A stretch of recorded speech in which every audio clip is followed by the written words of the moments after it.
Bueno, para introducir el tema, lo primero que tenemos que decir es algo clave. El tema es muy, pero muy poco conocido proporcionalmente a la importancia de lo que trabaja el tema, de lo que se trabajó en ese congreso. Es casi escasamente conocido a nivel general y popular, diría, muy poca gente fuera de ciertos ámbitos sabe que existió este congreso. Por ahí no sería tan raro eso, lo que sí es bastante extraño, pero tiene su explicación, es su desconocimiento incluso en la producción historiográfica. El tema, como vamos a desarrollar después, planteaba cuestiones claves para la economía, para la política y para la sociedad argentina. Y que casi no haya historiografía sobre el tema nos plantea varias cuestiones. Hay una primera que es indiscutible. El Congreso se hace en marzo del 55, aunque lleva una preparación enorme y una campaña publicitaria por el gobierno peronista durante todo el 54, pero se hace en marzo del 55. Entonces, una de las cuestiones que sin duda ha hecho que el Congreso, entre comillas, pase desapercibido en la historiografía, es la cuestión de que, bueno, ya en junio hay un primer intento de golpe militar, en septiembre se plantea el golpe que derroca el gobierno, y entonces no hubo tiempo de poder llevar adelante las cuestiones que se aprobaron y se discutieron en el Congreso. Y cuando hice la investigación no pude encontrar nada, realmente no pude encontrar nada, de debates ni de implementación entre marzo y septiembre. Sin duda eran momentos complicados, las prioridades sin duda debían ser otras, pero bueno, eso sin duda ha limitado la difusión del tema. Pero después hay otra cuestión que es eminentemente política e ideológica. El Congreso, en lo que implicaba y lo que debatió, no le daba mucha, digamos, ¿cómo lo puedo llevar a decir? No le daba mucha posibilidad de legitimarse a ninguna de las corrientes ideológicas. ¿Por qué? Para el peronismo era una semi mala palabra, porque de alguna manera el Congreso planteaba, dentro de un marco general, que es el redireccionamiento de la política económica a partir del 52, replanteaba algunas cuestiones muy difíciles de trabajar para el peronismo, especialmente en relación a sus bases obreras. Y a la ideología liberal, menos todavía le servía para legitimarse, porque planteaba algo que obviamente de ninguna manera quería visualizar, que era este Estado que llamaba a repensar y reorientar algunas cuestiones fuera de su estructura tradicionalmente basada en una relación directa específicamente con la clase obrera, y planteaba discutir, aun cuando fuera en el marco del bienestar social. Hago un paréntesis, no es casual que el Congreso se llame Congreso de la Productividad y Bienestar Social. Eso fue una exigencia de la CGT, acordada con el Estado y con la CGT. Y decía, entonces, ninguna de las, ninguna de las ideologías más formalizadas y más dominantes les permitía legitimarse. Entonces, no hay demasiados trabajos. Como libro específico, largo y análisis, uno de los pocos que existe es el que yo llegué a escribir. Sí hay muchos trabajos cortos y muy buenos, que muchos incluso, algunos incluso anteriores a mi libro, que a mí me sirvieron bastante para trabajar. En este sentido, yo quiero ahora sí empezar a hablar del Congreso en sí, pero de una manera que tal vez no sea la esperada. Antes de hablar del Congreso, quiero hablar de la investigación que me llevó a escribir este libro y las consecuencias que tuvo esa investigación. ¿Por qué? Porque el Congreso, más allá de lo que discutió, la discusión del Congreso es un hecho político en sí mismo. Ahora voy a explicar bien por qué. Porque este es un libro que sacó una editorial que desapareció pronto, es un libro que no tuvo una larga difusión, y sin embargo, con lo que voy a plantear, vamos a ver que el hecho en sí mismo del Congreso de la Productividad, tiene una significancia política importante. Voy al contexto de cómo se escribió, que también tiene que ver con los hechos políticos en la coyuntura en los cuales se escribió. Yo en el año 90 estaba cursando mi último año de la carrera de licenciatura de Historia, estaba cursando Argentina 3 en la Facultad de Filosofía y Letras, que es mi facultad, no es mía, donde estudié, y estaba cursando paralelamente una materia opcional en la Facultad de Sociología, que era un seminario sobre el tomo 1 del Capital. En Argentina 3 de pronto me dan un excelente texto de Sapiola y Leguizamón, que era uno de los pocos que trataba específicamente el Congreso, un capítulo de Daniel James, de su libro Resistencia e Integración, un libro maravilloso, y hablan varias cosas muy interesantes de un tema que yo, estudiante de historia en quinto año, no sabía que había existido. Juro que hasta el año 90 no había escuchado el nombre en 5 años de la carrera, ni siquiera el nombre del Congreso Nacional de la Productividad y el Bienestar Social. Paralelamente, en ese momento que triunfa Menem, y acá viene la cuestión política clave, me acuerdo que mi viejo en ese momento compraba un diario que se llamaba El Cronista Comercial, y en ese diario escribía un periodista que, más allá de mis profundos desacuerdos ideológicos, reconozco que es muy lúcido, que es Jorge Castro.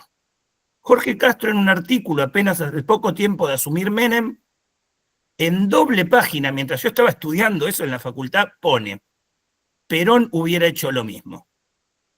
Y ahí desarrolla el Congreso de la Productividad con su lectura específica. Y luego también habla, bueno, del convenio con la petrolera norteamericana, de toda la reorientación del año 52. Entonces, a partir de ahí, y sumado a este seminario que estaba haciendo el Capital, yo me puse a investigar el tema. La investigación, bueno, después fue tesis licenciatura, después fue parte de mi beca al CONICET. La investigación me lleva 3 años y la escritura del libro 1 año. Sale el libro y ahora vamos al post-libro. Vuelvo a decir, es un libro de una editorial chiquita, no tuvo mucha difusión, salvo cierto marco, y sin embargo de pronto yo me entero, porque hay gente que me cuenta, que a partir del libro hay una polémica fuertísima entre Ikonikov, representando la postura del gobierno de Menem, y Eduardo Duhalde, representando una lectura peronista de otro tipo, no Eduardo Duhalde, el que fue Eduardo Luis Duhalde, no el que fue vicepresidente, donde discutían 2 lecturas distintas del Congreso, en las cuales le daban una significación distinta según la postura de cada uno. Paralelamente, al poco tiempo, también alguien me llama por teléfono, me mandan el video y me muestran que en una reunión de gabinete que había salido en la tele, el ministro de Economía al momento tenía, que no recuerdo el nombre, no de Economía, perdón, de Trabajo, no sé si era un domingo, no me acuerdo, tenía mi libro en la mano. Pasa el tiempo, mucho tiempo, el libro es no aclaré, el libro es del año 94. En el 2015 me llama una señora, que en mi vida la conocía, no tengo ningún contacto además político de ningún tipo, me llama y me dice que es la secretaria de Guillermo Moreno. Me dice que el doctor Moreno había recibido mi libro y tenía ganas de charlar conmigo, pese al enfoque marxista del libro, el libro tiene un enfoque marxista, tenía muchas ganas de charlar conmigo y con su equipo de trabajo económico sobre el libro. Bueno, asistí, era un mes antes de las elecciones, en las que, bueno, lamentablemente gana Mauricio Macri, y me plantea que consideraban que si volvía el peronismo al gobierno, había que hacer un segundo Congreso de la Productividad, y que era la única manera, me plantea literalmente, para poder llevar adelante el desarrollo económico, social y político argentino. La reunión quedó ahí, bueno, después ganó Macri, no hubo otra nueva reunión. ¿Por qué comento esto? No para contar cuestiones personales, sino para darle la dimensión casi desproporcional a un libro que no tuvo, casi sin difusión, sin ninguna editorial importante, a un tema que es importantísimo, pero no tuvo difusión, y cómo el marco político lo toma. Y si queremos, otro ejemplo es esta propia reunión.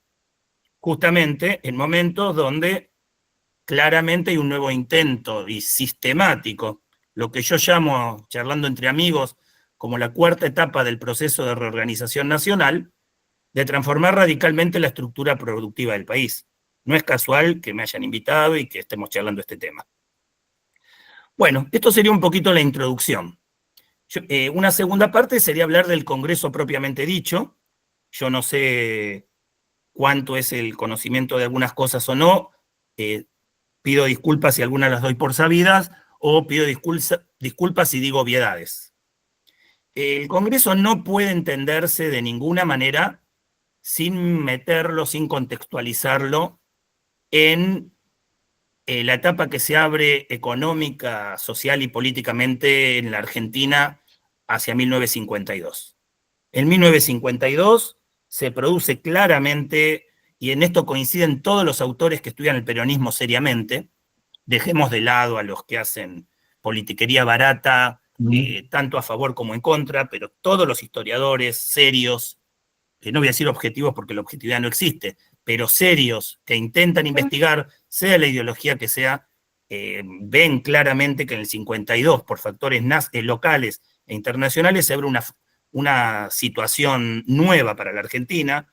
Hay un límite en lo que varios autores llaman, recomiendo un excelente texto de Mónica Peralta Ramos, que habla de la limitación de un modelo de acumulación que tiene cuestiones coyunturales como una gran sequía terrible que le plantea al gobierno una falta de divisas importantísima en un momento clave, y tiene cuestiones internacionales complicadas para la Argentina.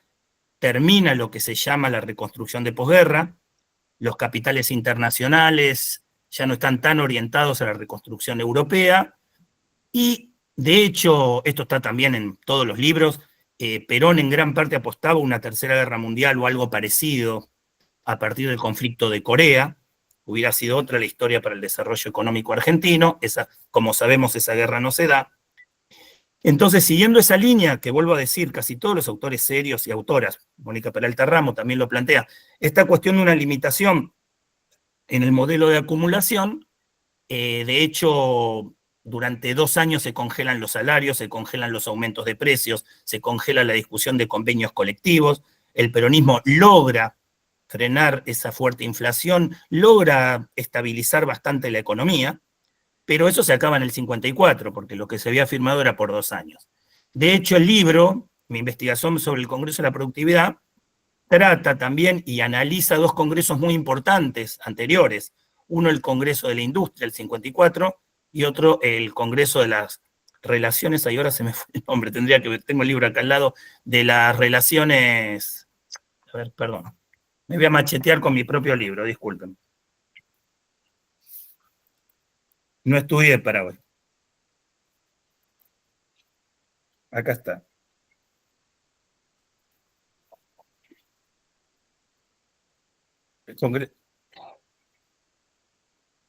Ahí está. El Congreso de las Relaciones Industriales.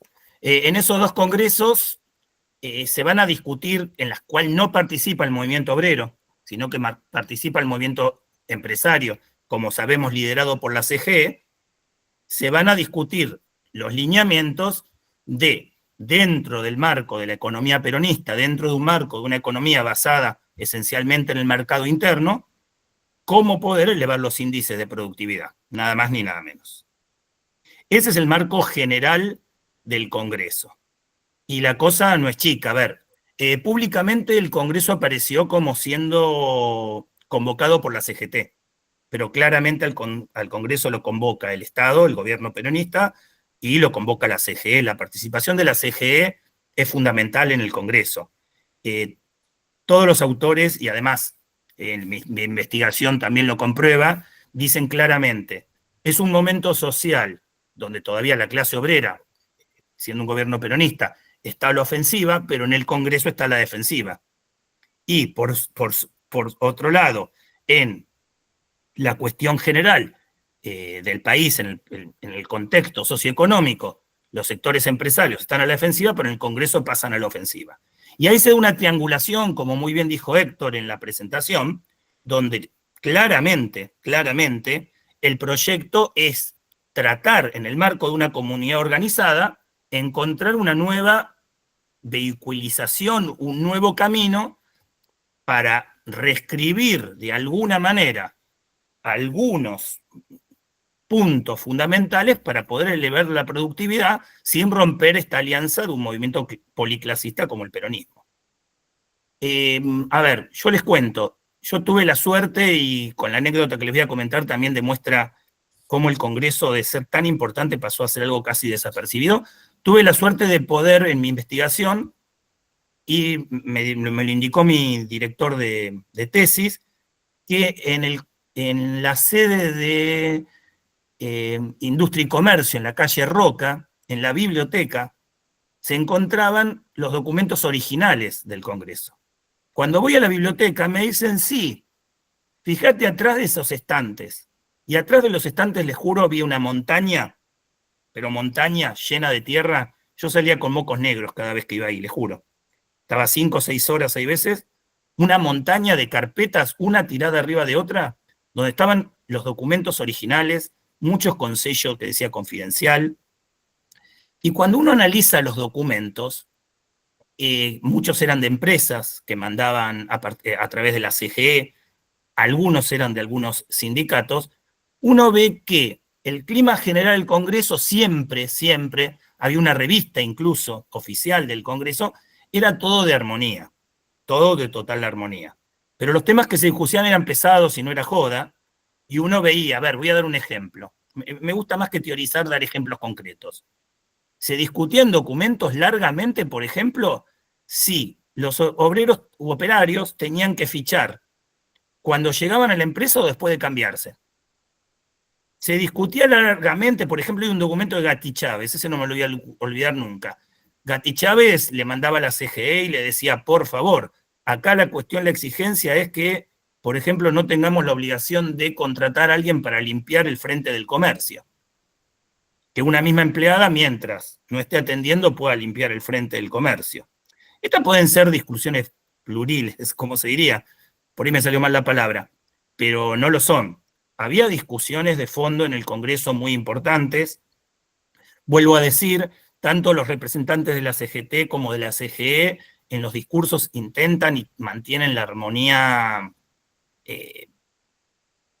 todo el momento, en todo momento se habla de elevar la productividad manteniendo el bienestar social, pero retomando lo que yo decía antes, cuando se habla de limitaciones al modelo de acumulación, que había sido un modelo de acumulación donde todos los datos, incluso hasta de cualquier movimiento que quisiera impugnar el gobierno peronista, demuestra que la mejora de la vida durante el año 46 al año del 52 e incluso al 54 había sido histórica para la Argentina. Todos los índices del mercado interno habían subido de una forma impresionante, la participación de los trabajadores en la economía había subido en forma indiscutible. Todos esos datos demostraban que había un fuerte crecimiento, pero el tema era la inviabilidad de este modelo, era cómo seguir creciendo una vez que se había llegado a un límite.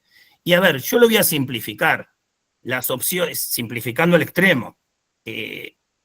Opciones con capital extranjero en ese contexto eran muy difíciles, porque justamente, como parte del cuidado del crecimiento del mercado y del país, el gobierno le ponía límites a cuánto podían llevarse las empresas extranjeras a su país de origen.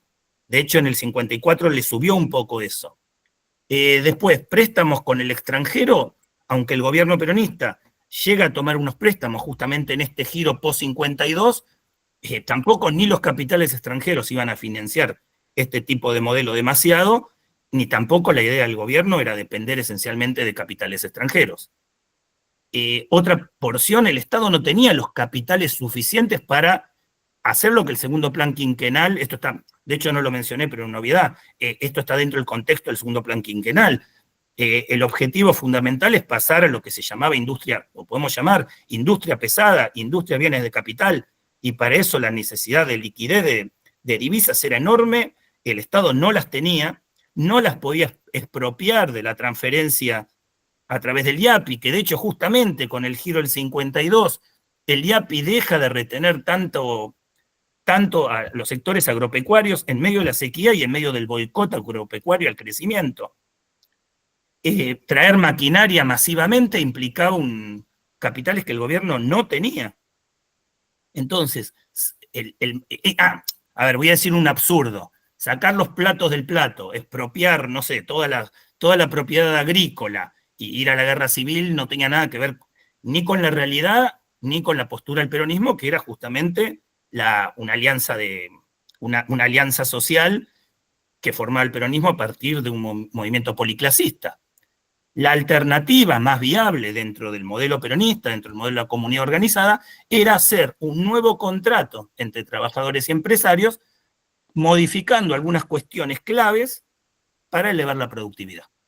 En el Congreso, el movimiento trabajador trata esencialmente de plantear que este aumento de la productividad tiene que ser a través de la incorporación de la tecnología, y el movimiento empresario, siempre diciendo que va a respetar el bienestar social, fundamentalmente lo que plantea es estas cosas puntuales como, por ejemplo, cambiar cuándo fichan los trabajadores, no ponerle tantos límites a la contratación necesaria de personal, y dos cuestiones claves, que las dejé al final para propósito. La cuestión de las comisiones internas de fábrica, que no respondían siempre verticalmente a las direcciones de los sindicatos, y los empresarios estaban locos realmente porque hay veces paraban la fábrica, según ellos, por cualquier pequeña violación a los convenios. Y el otro tema, el ausentismo. ¿Cómo cambiar el tema del ausentismo? ¿Qué es ausentismo justificado? ¿Qué no es ausentismo justificado? Bueno, este fue el contexto del Congreso. Después, si quieren, en la charla que se abra, seguimos hablando. Muy polémico, aunque siempre en un clima de armonía hermoso. Sapioli y Lizamón en su artículo, para mí son brillantes cuando lo llaman el Congreso del sí, pero. El Congreso en sí mismo aprueba un montón de cuestiones, pero mantiene, por ejemplo, los convenios por sindicato, que no haya salario por productividad, que bueno, es una de las cuestiones fundamentales que quería el empresariado, que no haya salarios por productividad, si esto implicaba cambiar cuestiones del convenio. Entonces, la verdad no sabemos cómo se podría haber llevado adelante lo aprobado por este Congreso de no haberse dado el golpe militar. La verdad, no lo sabemos. Sí sabemos que si uno estudia y ve los conflictos obreros del 55 al 73, incluso durante épocas de dictadura militar o todos los gobiernos que habían sido elegidos proscribiendo el peronismo, casi todos, incluso durante dictaduras militar, todos los avances que se trató de hacer la productividad, la clase obrera los frenaba. No podían implementar salarios por productividad como el Congreso planteaba, no podían plantear cambiar el ausentismo. Por ahí hubo avances, pero avances con retrocesos, la lucha era muy fuerte. Veamos hoy todavía, por suerte todavía hay cuestiones sobre lo que no han podido avanzar, y eso que hemos tenido dictadura, hemos tenido Macri, y tenemos Milei. De hecho estamos, como yo decía, estamos en otro momento clave de un intento sistemático de transformación radical de la estructura productiva del país. Para ir cerrando, porque tampoco quiero sacar demasiado tiempo, dejo algunos interrogantes que plantea el Congreso. Yo tendría respuestas pero parciales, como siempre tenemos todos, nunca hay respuestas totales. Antes que un interrogante, algo muy importante que me olvidé decir. Perdón. El Congreso es además, y tiene que ver con los interrogantes, es un intento clarísimo del gobierno peronista de fortalecer a la CGT. Si el Congreso hubiera logrado realmente llevar adelante lo que el acuerdo lleva, perdón la redundancia, llevar adelante lo acordado en el Congreso y hubiera transformado la estructura productiva, la CGT se hubiera fortalecido dentro de ella y frente. No olvidemos que la CGT, pese a ser una de las patas, ¿sí?, una de las patas del gobierno peronista, era muy débil comparado a los grandes grupos empresarios, tanto locales como extranjeros, que se estaban formando, uniendo todavía mucho más con esta cuestión del fin de la reconstrucción de posguerra. Y si la CGE demostraba que podía llegar a implementar un acuerdo con los sectores trabajadores, le quitaba un argumento, no solamente la economía hubiera podido despegar en algunas cuestiones y crecer, sino que le sacaba un argumento muy importante a los sectores liberales que apostaban esencialmente por la transnacionalización del mercado, que de hecho es la que se viene después del 55, o se profundiza después del 55. En ese sentido, sin duda... Anda cerrando, por favor, sí, Rafael. Bueno, lo que sin duda está en juego en el Congreso, sin duda, es lo que muchos autores dicen, que una de las cuestiones que el peronismo fue una de sus habilidades, fue que le faltó una pata. A su acuerdo le faltó poder tener una verdadera burguesía nacional que impulsara y defendiera el proyecto con fuerza. Bueno, para ir cerrando, dejo los interrogantes que deja este Congreso. Uno muy importante, que creo que hay que charlarlo, es el fracaso de las resoluciones del Congreso. Muestra los límites concretos de un movimiento policlasista como el peronismo al llegar a una coyuntura económica, social y política concreta que ya no es el 46, o sea, el propio peronismo con el desarrollo del mercado interno a un nivel nunca visto en la Argentina, llega a un límite donde el propio peronismo no lo podría haber superado, y en parte no lo sabemos por el golpe del 55, en parte. Hay igual algunas respuestas.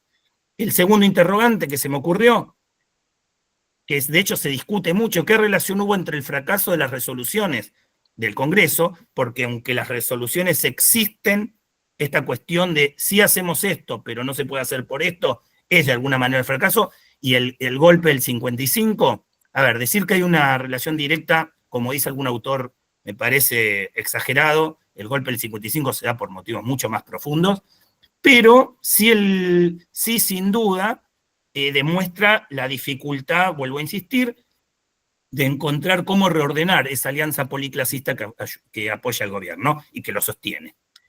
Y el tercer interrogante, que me parece, para ir cerrando además, esto, que ¿cómo podría retomarse este Congreso en un contexto tan distinto como el de hoy? Que de hecho Héctor más o menos lo planteó. Bueno, y creo que es el fin, el fin primero y último de charlas como esta. Bueno, tenemos varios problemas que Héctor de hecho se adelantó a mi final. Primero, el impresionante cambio del desarrollo tecnológico social de hace 70 años a hoy. Eso es clarísimo. En segundo caso, y en el caso argentino también, en el mundo más, pero en el caso argentino, el cambio del peso cualitativo y cuantitativo de la clase obrera industrial, por un lado, y de la burguesía productiva local por el otro. Y en tercer lugar, en esta, como decía, en esta nueva fase de la ofensiva salvaje neoliberal, tendiente a reestructurar la estructura productiva y por lo tanto la sociedad argentina, porque no olvidemos que no es solamente llevarse toda la guita, que es un objetivo primero, también es destruir cuantitativamente a la clase obrera y destruir cuantitativamente a lo que podemos, entre comillas, llamar pequeña y mediana burguesía dedicada al mercado local, que son, y lo tienen claro los que lo quieren destruir esta estructura, que son los ejes de la alianza que no le ha permitido fortalecerse a los sectores que cada vez controlan y transnacionalizan más nuestra economía. Bueno, ese es un poquito el tema, espero haber sido lo más claro posible. Gracias.